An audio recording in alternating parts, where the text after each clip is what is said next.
Nabi cerita kat sahabat tentang dosa syirik. Kemudian Nabi pun bersabda, syirik itu ada di dalam diri kamu semua. Lebih tersembunyi daripada pergerakan semut.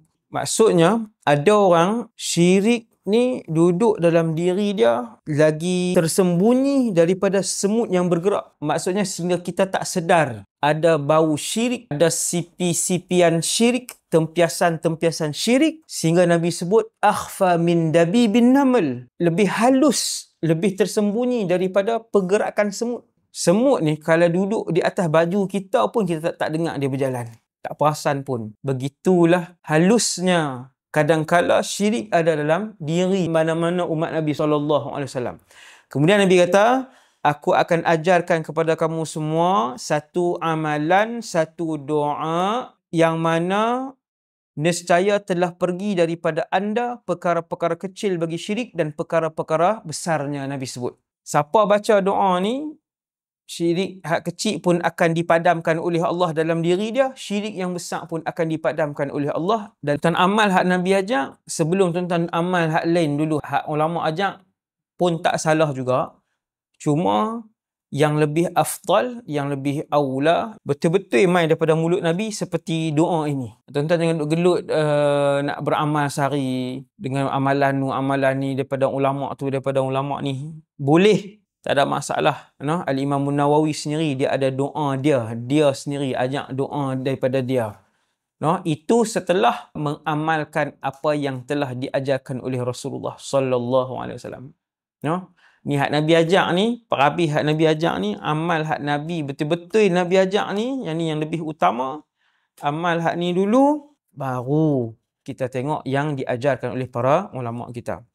Nabi pun sebut, nah, Nabi kata akan ada dalam diri kamu semua benda-benda syirik kecil, benda syirik besar, lebih halus daripada pergerakan dan langkahan semut sampai kamu tak sedar benda tu.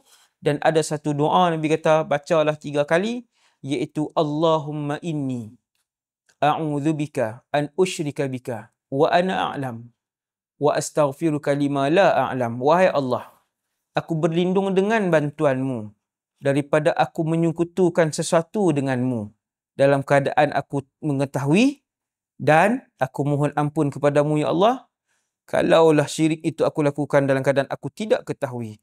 Nabi kata thalatha marrat, Nabi sebut 3 kali. Nabi membahagikan syirik kepada 2, syirik besar, syirik kecil. Syirik besar adalah beranggapan ada Tuhan lain selain Allah, wal a'yadzu billah. Allahumma sabbitna 'alal Islam. Ya Allah, tetapkanlah kami di atas Islam dan iman.